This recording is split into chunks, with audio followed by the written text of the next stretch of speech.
திருச்சியில வந்து எல்லாத்தையும் மூடிட்டாங்க. இப்ப இந்த ஒரு பங்கு மட்டும் தான் இருக்குது. இப்ப இல்ல 15 பாயிண்ட் தான் இருக்குதுங்களா. இந்த கேட்டாச்சு 15 பாயிண்ட் தான் இருக்குது. அந்த 15 பாயிண்ட் இப்ப மூடிடுச்சுன்னா இப்ப இதெல்லாம் முடிஞ்சு போயிடும். இப்ப இன்னும் வந்து இன்னைக்கு வந்து ஒரு 1000 ரூபாய்க்கு போட்டிருக்கோம். பரீட்சை நடக்குது. இன்னைக்கு ஒரு நாளைக்கு 1000 ரூபாய்க்கு போடுறோம். இப்ப அடுத்த நாளைக்கு என்ன பண்றது? நாங்க மக்கள்கிட்ட வந்து காசு எல்லாம் கிடையாது. அவங்க வந்து இங்க இருந்து அங்க போறதுக்கு 50 ரூபா தரேன் 100 ரூபா தரேன்றாங்க.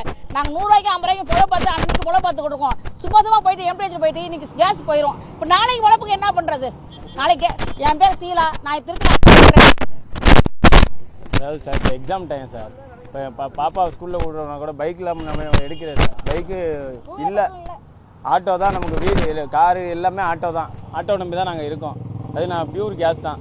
கேஸ் போட்ட வண்டி தான் என்னால் ஓட்ட முடியும். இப்போ எக்ஸாம் நடந்துகிட்ருக்கு. என் பாப்பாவெல்லாம் கொண்டு விடுறது ஸ்கூலுக்கு விடுறதுலாம் சிரமமாக இருக்குது. வீட்டு கேஸ் பார்த்தீங்கன்னா கிடைக்க மாட்டேங்குது. ஆன்லைனில் புக் பண்ணுறோம், கிடைக்க மாட்டேங்குது. நேர்லையும் இப்போ போகிறோம், நீங்கள் பணத்தை கட்டுங்க அப்புறம் வாங்கன்னு சொல்லி சொல்கிறாங்க. ரொம்ப சிரமமாக இருக்குது. அங்கங்கே மாநாடு போடுறாங்க, மீட்டிங் போடுறாங்க, இது பண்ணுறாங்க. இவங்க எல்லாருமே ஒரு இடத்துல உட்காந்து நல்லது கெட்டது பேசி நாட்டுக்கு நல்லது நடக்கிற பார்ப்பாங்களா? மாநாடு கட்சி நாங்கள் ஓட்டு போடாத சார் ஜெயிக்க முடியும். யோசிச்சு பாருங்கள் சார். நாங்கள் எல்லாரும் ஓட்டு போட போகலைன்னா அவங்களால ஜெயிக்க முடியுமா? பங்க் வந்து இப்போ இவ்வளோதான் சார் முடிய போகுது சார். இந்த ஒரு ஹவர் அதுக்குள்ளே முடிஞ்சிடும். இப்போ எவ்வளோ ஆட்டோ ஓடுது? 3 நாள் தான். எங்கேயும் இல்லை சார். 3 பங்கு நைட்டு மூடிட்டாங்க சார். சென்ட்ரல் பஸ் ஸ்டாண்டில் யசோதா பங்கு மூடிட்டாங்க. அதே மாதிரி பக்கத்தில் உங்கள் கேஆர் பங்கு மூடிட்டாங்க. பால் பண்ணையில் அதே கேஆர் பங்கு மூடிட்டாங்க. திருவண்ணாமலையில் இப்போ 1 ஹவர் தான் இருக்குன்னு சொல்கிறாங்க. மூடிட்டாங்களா? அதுவும் மூடிட்டாங்க. யசோதாவும் போலீஸ் பாதுகாப்போட இன்னும் ஒரு மணி நேரம் தான் அந்த கேஸ் இருக்குன்னு சொல்லி சொல்கிறாங்க. ரொம்ப சிரமமாக இருக்குது சார்.